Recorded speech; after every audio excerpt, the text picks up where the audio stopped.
હવે હું તમને કહું કે તમે કોમ્પિટિટિવ ફિલ્ડમાં તમારું 1 વર્ષ આપ્યું અને એ 1 વર્ષમાં અહીંયા મેજોરિટી ઓફ સ્ટુડન્ટ્સનો જવાબ એવો હતો કે સાહેબ અમે GCERT વાંચી નથી, આપણે GCERT થી સાહેબ વાંચી નથી, GCERT મારે વાંચવી જોઈતી પણ વાંચી નથી. એટલે હવે પેલા છે ને એક ટેગ આપણે પેલા સ્વીકાર લઈએ કે અત્યાર સુધી આપણે ખુદને શું બનાવતા હતા? મૂર્ખ બનાવતા હતા. શું બનાવતા હતા? ખુદને મૂર્ખ બનાવ્યું આપણે કે નાના તું તો ખૂબ સારું વાંચેસ ને, એ તો ભગવાન છે ને, એ તો ભગવાન તારું કામ નથી કરતા ને, એ તો કુળદેવી નડે છે ને, એ તને ઓલું નડે છે ને, આ નડે છે ને, એવું બધું. પેલીએ મેસેજ કર્યો ને મને બ્લોક કરી દીધું એટલે હું ફેલ થઈ ગયો ને, આવું બધું.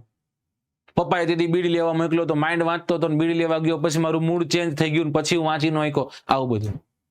મમ્મી રસોઈ બનાવતા બનાવતા 2 થાળી ખેખડીનો અવાજ એવો આવ્યો કે મારા મગજમાં ઘર કરી ગયું ને, આવું બધું. આ બધા છે ને નિષ્ફળ વ્યક્તિઓની નિશાની છે.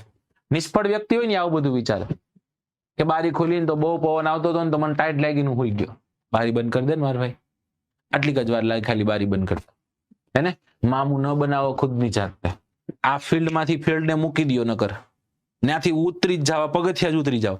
આ એક નશો છે, યાદ રાખજો. એક વખત આ ચાખી ગયા ને, જ્યાં સુધી તમે પાસ નહીં થાવ ત્યાં સુધી તમે આને નહીં મૂકો અને તમારી જિંદગીના બહુ મહત્વના વર્ષો બરબાદ થઈ જશે.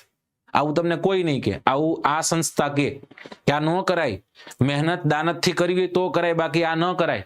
દર વર્ષે પરીક્ષા આવશે ને દર વખતે અંદરથી એક એવું થશે કે સાલું લાવો ને હું કંઈક કરું, સાહેબ હું મહેનત કરું, આ વખતે કોન્સ્ટેબલની મહેનત કરું. દર વખતે જ્યારે પરીક્ષા આવશે ત્યારે એવું થશે. એટલે કાં પછી નક્કી કરી લ્યો કે મહેનત કરવી છે અને કાં પછી નક્કી કરી લ્યો મહેનત નથી કરવી. મારે તમારી પાસે જવાબ જોઈ છે. તમારે મહેનત કરવી છે જો 100% દાનતથી. હું કહું એમ જ તે, હું એમ કહું ખુઈ જા તો હુઈ જવાનું, હું એમ કહું જાગી જવાનું, હું એમ કહું વાંચવા માંડ તો વાંચવા માંડવાનું, હું એમ કહું ભરતી આવશે માની લેવાનું ભરતી આવશે. બરાબર? હા કે નાનો જવાબ આપો. એક વખત છે ને અંદરથી આવો, આ મૂલ્ય ના આવો, હટીને આવો ભાઈ. એને કાળજું તો હાવત જેવું હોવું જોઈએ. આવું તો કઈ રીતના હટીને આવું? ઓલો જે પોડકાસ્ટ વાળો જે મેસેજ છે ને મગજમાં સ્ટ્રાઇક થવો જોઈએ કે કેટલો કોન્ફિડન્સ હશે એને. હા બસ આમ હટીને આવવાની વાત છે. ઓકે હા, સિંહમાં તમે જોજો, સિંહ હંમેશને માટે 2 પંજા 2 પગલા જયારે પાછો લે ને ત્યારે તરાપ મારવા માટે જ તે એ લેતો હોય છે. અને કાં પછી વળી જાય છે. વળી ગયો એટલે પૂરો થઈ ગયો. જો આમ પાછો ગયો એનો અર્થ એવો થયો કે મમરા ભરાઈ ગયા સામેવાળા જે હોય ને.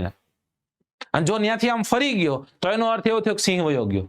પણ જો સિંહે પીછે હટ આવી રીતના 2-3 પગલા પાછા લીધા, એનો અર્થ ચોખ્ખો છે કે સામે જે પણ હોય સાહેબ, બરાબર, એનો ગોબો ઉપડી